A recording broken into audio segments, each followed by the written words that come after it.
नमस्कार देवी और सज्जनों, व्यालोकवाणी में आप सभी का एक बार फिर से स्वागत है। दिवाली कल बीत चुकी, लेकिन अब बिहार में लोक पर्व छठ को लेकर तैयारियां शुरू हो गई हैं। दिवाली का उत्साह रहता है, लेकिन किसी भी बिहारी से, चाहे वो अल्बुकर्क में रहे, सैन फ्रांसिस्को में रहे या नवादा में रहे, उससे पूछिए छठ के बारे में तो वो तमाम गलगदस्यु होकर और इतना भाव विभोर होकर बताएगा। और अभी हो सकता है कि मैं हंसते खेलते बता रहा हूं तो इस पर मेरी खिंचाई भी हो जाए कि मैं गलदस्यु क्यों नहीं हो रहा हूं। इसलिए नहीं हो रहा हूं कि मुझे बहुत सारी चीजें समझ में नहीं आती हैं, मुझे बहुत सारा नॉस्टैल्जिया समझ में नहीं आता है। इसलिए मैंने मदद ली है आचार्य शशि शेखर जी की। सीनियर जर्नलिस्ट हैं और दरअसल इसलिए इनको इस बातचीत में घसीटा है कि ये पिछले 2 वर्षों से तमाम धार्मिक ग्रंथों का पारायण करना है। और जैसा कि मैं लगातार कहता हूं कि धार्मिकता तो एक सनातन में ही है, बाकी तो सब एक एक कल्ट हैं और अपने पॉलिटिकल विचार हैं। तो इनसे हम बात करेंगे कि आजकल ये जो चल रहा है कि हमारे पर्वों को किस तरह से, इसमें रिलीजियसिटी नहीं है, इसमें कल्चरल एस्पेक्ट्स हैं। बंगाल की दुर्गा पूजा है, नवरात्र जो है वो बिहार और उड़ीसा के हैं, पिछड़े राज्य, लेकिन मैसूर में 800 वर्षों से क्यों हो रहा है दशहरा का पर्व, या बस्तर की जनजातियां क्यों मना रही हैं, इस पर आपको कभी कुछ नहीं बताया जाएगा। उसी तरह ये छठ को हमेशा खड़ा किया जा रहा है कि ये प्रोलेटेरियत का राज पर्व है। सीरियसली मैं ये कोई ऊपर से नहीं बता रहा हूं। और जेन जी, अगर प्रोलेटेरियत और बुर्जुआ समझने में आपको दिक्कत हो, क्योंकि मेरे ख्याल से ये बहुत अच्छी बात हुई है कि जेनजी का इन ज़ॉम्बीज से पाला नहीं पड़ा है, तो वो 20 साल वाला जो है ना, वो पूरा ये ज़ॉम्बीज गायब हो चुके हैं बीच से। इसलिए ये प्रोलेटेरियत, यूं समझिए कि जो लोग अभी पॉलिटिकल साइंस या सोशियोलॉजी में होंगे, इगैलिटेरियन सोसाइटी, यू नो और उसमें ये जो मजदूर सर्वहारा वर्ग है, उसका पर्व है छठ। क्यों? क्योंकि इसमें पुरोहित की जरूरत नहीं पड़ती। भाई साहब, पुरोहित की जरूरत किस पर्व में पड़ती है हमारे? कल दीपावली बीती है, किन घरों में, कितने घरों में पुरोहित को बुलाया गया और कितने घरों में स्वयं पूजा हो गई? एक स्टैटिस्टिक्स निकाल लीजिए, आपके सारे भ्रम दूर हो जाएंगे। असल में आप सनातन को जानते ही नहीं, आप कुछ नहीं जानते हैं और आप तुलना केवल करते हैं, वो भी दो ऐसे समुदायों से जो पॉलिटिकल थॉट्स हैं केवल। और आप जब धर्मनिरपेक्ष होते हैं तो वही चर्च बनाम स्टेट की जो लड़ाई चल रही थी उसको उन्होंने यहां आरोपित किया और आप उसको लेकर लगे नाचने। आपका राज्य धर्मनिरपेक्ष होने की जरूरत ही नहीं है भाई। राम राज्य को क्यों धर्मनिरपेक्ष होना है? और होगा ही नहीं, आपके कण कण में है। अगर लोहिया की भी बात आजकल के समाजवादी मान लिए होते तो राम भक्तों पर गोली तो नहीं ही चलवाते। लोहिया का जो अमर आलेख है, राम कृष्ण और शिव त्रयी जो है, उन्होंने लिखा है कि वो इस भूमि की प्राणवायु है भाई, इसमें राम को हटा दोगे तो क्या मार पाओगे? तो बहरहाल भूमिका बड़ी हो रही है और हमारे वक्ता का पेशेंस है, लेकिन ये मूल बात वही शुरू हुई है कि छठ के बारे में आप कितना जानते हैं। तो बाद की बातें, बाद की चर्चा इन 5 दिनों में हम लोग खत्म करेंगे शशि जी, लेकिन आज की चर्चा केवल इस पर कि छठ की, मैं उसे मिथकीय नहीं कहता हूं, बार बार दर्शकों, मैं उसे पौराणिक कथाएं कहता हूं अपनी, क्योंकि माइथोलॉजी माइथोलॉजी फिर मिथक मिथक, ऐसा नहीं है। वो हमारा इतिहास है, जीवंत इतिहास। तो छठ की पौराणिक कथा क्या थी?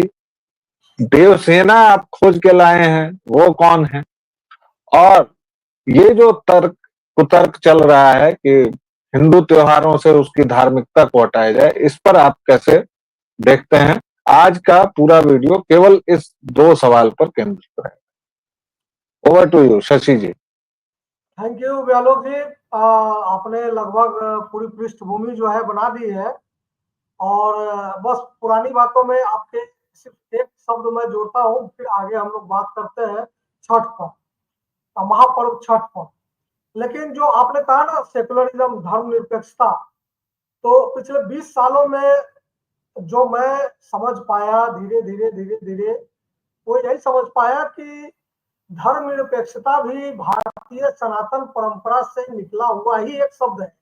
जिस धर्म में, जिस ग्रंथ में, जिस राष्ट्र के लोगों में यह भावना हो सर्वे भवन्तु सुखिनः सर्वे सन्तु निरामया, वह अपने आप धर्मनिरपेक्ष है। जो सबके सुख, निरोग और अच्छे होने की कामना करता है, वो अगर धर्मनिरपेक्ष नहीं है तो फिर धर्मनिरपेक्ष कौन होगा? तो खैर ये इस पर हम लोग फिर कभी बाद में चर्चा करेंगे। आपने कहा छठ पर्व और एक बड़ी अच्छी बात आपने कही, पुरोहित वाली बात। मुझे हिंदू परंपरा में, हिंदू धर्म में, सनातन धर्म में ऐसा एक भी लोक पर्व याद नहीं आता है, चाहे वो होली हो, दिवाली हो, छठ हो और भी तमाम तरह की पूजाएं हो, अनंत चतुर्दशी हो जिसको बड़े पैमाने पर मनाया जाता है, और कार्तिक का स्नान है जो पूरा एक महीना लोग जाकर गंगा सेवन करते हैं। कहीं पुरोहित की कोई भूमिका नहीं है। लोग तो ये लोक पर्व है, लोक पर्व मतलब लोगों का पर्व है, आम लोगों का पर्व है, उसमें गरीब भी है, अमीर भी है, जातियों का बंधन टूटा हुआ है। असली सेकुलरिज्म यहाँ दिखेगा। कास्ट का सेकुलरिज्म हो या रिलीजन का सेकुलरिज्म हो या आपको अर्थ का सेकुलरिज्म हो, इकोनॉमी का सेकुलरिज्म हो। लोक पर्व, महापर्व छठ जो है उत्तर भारत में, यूपी, बिहार, झारखंड में वो इसी रूप में मतलब दशकों से, तीन दशक से, तो मुझे याद है 3 साढ़े 3 दशक से कि मैं ही देख रहा हूँ। बाकी हमारे जो माता पिता है, पुरानी पीढ़ी है, वो लोग कर रहे हैं, देख रहे हैं। तो इसमें इसको धार्मिकता या संस्कृति पर सवाल उठाना, मैं कहता हूं कि सिविलाइजेशन जो है वो है क्या, संस्कृति है क्या? संस्कृति हमारी सभ्यता से ही निकली हुई चीज है, उसी से मतलब यिंग यांग जो थ्योरी है एक लाओत्सो वाली, चीन वाली, कि एक ही चीज में दूसरी चीज गुथी हुई है, आप उसको अलग कर देंगे वो खत्म हो जाएगा। तो ये सब जो है हमारी जो परंपराएं हैं, हमारी जो सभ्यता है, हमारा जो ग्रंथ है, ये सब एक दूसरे में जुड़ा हुआ है। आपने मतलब मानव सभ्यता का जो लिखित इतिहास है साइंटिफिकली, वो 60,000 साल का है। होमो इरेक्टस, निएंडरथाल्स और आज जो होमो सेपियंस की हम बात करते हैं। लेकिन हम जब सनातन की बात करते हैं तो 5,000 साल पहले मात्र लिखा गया है वेद।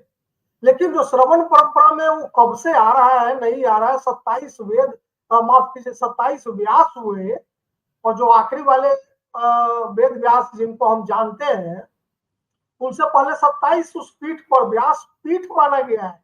27 ऋषि वहां पे आए, उन लोगों ने उस परंपरा को आगे बढ़ाया, और उसको हम एक झटके में खारिज कर दिए। तो ये तो मुझे लगता है कि फिर अन्याय होगा, और ये फिर धर्मनिरपेक्षता के नाम पर जो है धर्म छद्म धर्मनिरपेक्षता की चादर ओढ़ने जैसी बात होगी। फिलहाल अब ये सब बातें थोड़ी बोझिल हो रही है, तो हम लोग लौटते हैं नोस्टाल्जिया की तरफ।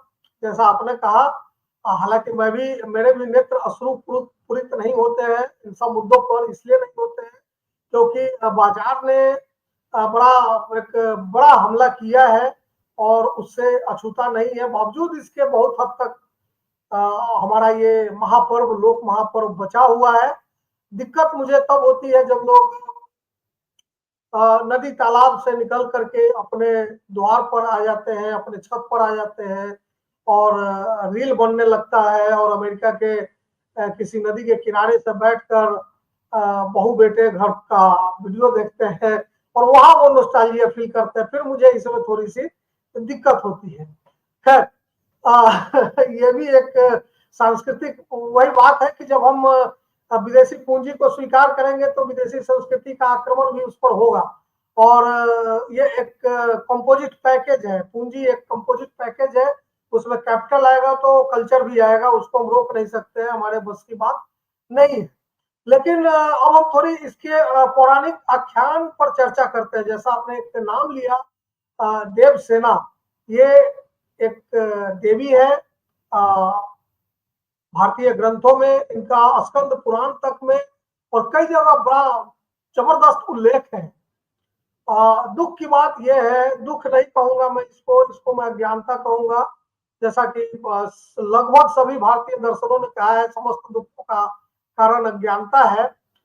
लेकिन हमारे यहाँ एक चीज है भक्ति। भक्ति का भाव जो है वो तमाम अज्ञानता की चादर को जो है दूर कर देता है।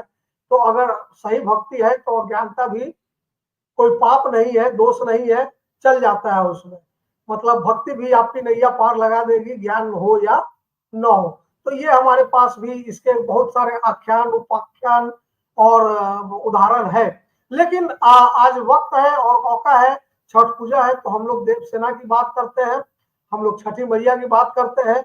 मैंने कई लोगों से पूछा कि भाई आप बहुत दिनों से, बहुत सालों से छठी मैया की उपासना करते हैं, आपको पता है छठी मैया कौन है? तो बहुत सारे लोगों ने कहा कि हम सूर्य की पूजा करते हैं, ये सूर्य से रिलेटेड है, छठी मैया है, ये संतानों की रक्षा करती है। मैंने कहा कि बहुत सही बात है, लेकिन ये है कौन?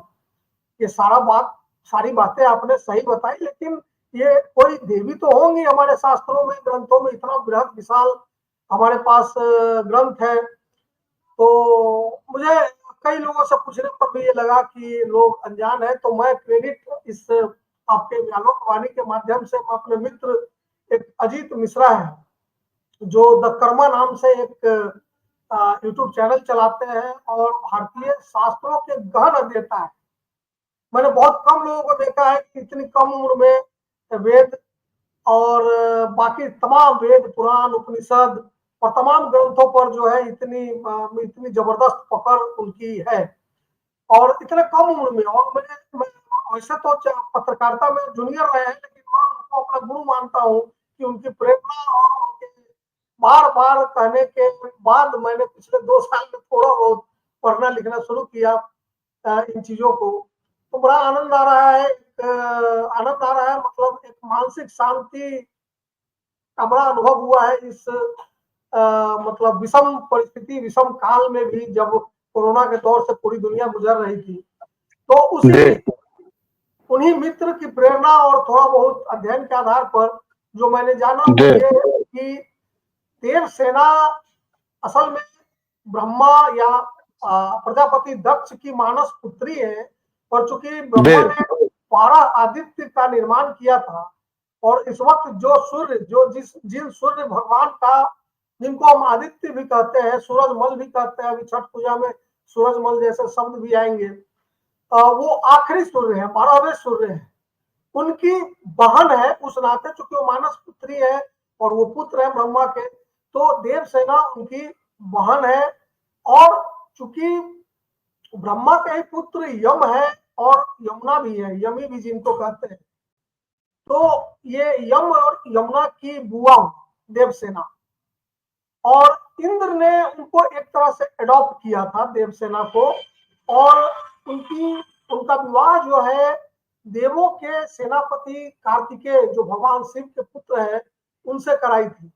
अब ये देखिए कितना दिलचस्प है कि हमारे यहाँ गणेश जी उत्तर भारत में काफी पूजनीय है, हर पूजा से पहले गणेश जी की पूजा होती है।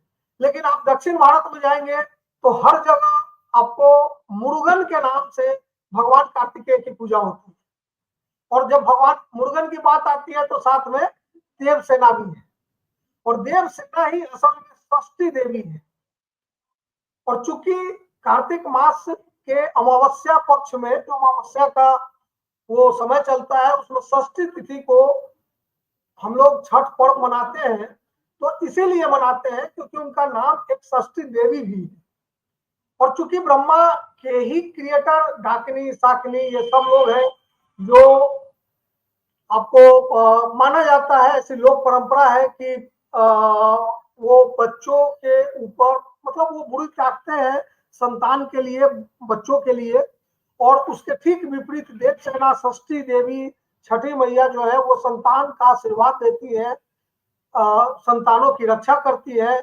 और आपको भली भांति याद क्या होगा, पता होगा, हम सब लोगों को पता है कि इस पर्व का जो लोग भी करते हैं, उनका मुख्य मकसद, मुख्य लक्ष्य यही होता है कि हमारे संतानों की रक्षा हो, और जो निसंतान दंपत्ति है वो संतान प्राप्ति के लिए छठी मैया की पूजा जी करते हैं। जी जी। दर्शकों श्रोताओं, 2-3 बातें इसमें समझने की हैं जिसको बहुत तेजी से समझना चाहिए। जैसा कि हमने कहा कि हम अगले 6 दिन में 6 या 7 जितने भी वीडियोज होंगे वो कर सकेंगे, वो हम करेंगे। आज हमने केवल एक आयाम पकड़ा है कि छठ की पूजा कहीं से ऐसी नहीं है कि मार किसी ने लाल झंडा लेके और प्रोलेटेरियत सर्वहारा मैं छठ करूंगा, इस टाइप से ऐसा कुछ नहीं है। ये जैसे ही आप विदेशी टूल्स से भारतीय वांग्मय को समझेंगे, ये सब कुछ होगा। और ये मैं पिछले 20 वर्षों से चिल्ला रहा हूं, लेकिन उसका असर कहीं नहीं दिख रहा है। यूनिवर्सिटीज में आज भी वही कूड़ा पढ़ाया जा रहा है कि आर्यन आक्रमण हुआ था, जबकि इस थियरी के, इस विकृत सिद्धांत के पर्चे पर्चे बिखरे जा चुके हैं। कहीं 6000 साल पुरानी सभ्यता मिल रही है, कहीं 10,000 साल पुरानी। उसी तरह बहुत सारी चीजें हैं। आप बिल्कुल ठीक कह रहे हैं आलोक भाई। देखिए एक सर्किल है, मतलब एक कितना अच्छा मुझे लगता है कि दिवाली जैसे ही शुरू होता है तो उसके पहले धनतेरस, धनतेरस को भी लोगों ने उसके अर्थ को बदल दिया। बेसिकली उस दिन भगवान धन्वंतरी की पूजा होती है, जो देवताओं के और आदि चिकित्सक हैं ऐसा माना जाता है। और उस दिन से शुरू होकर के दिवाली मनाते हैं। आज जो दिन है मतलब आज 1 नवंबर है। आज हम गोवर्धन पूजा हम कल करेंगे, लेकिन आज जो हम पूजा करेंगे वो किसान करते हैं गोबर से।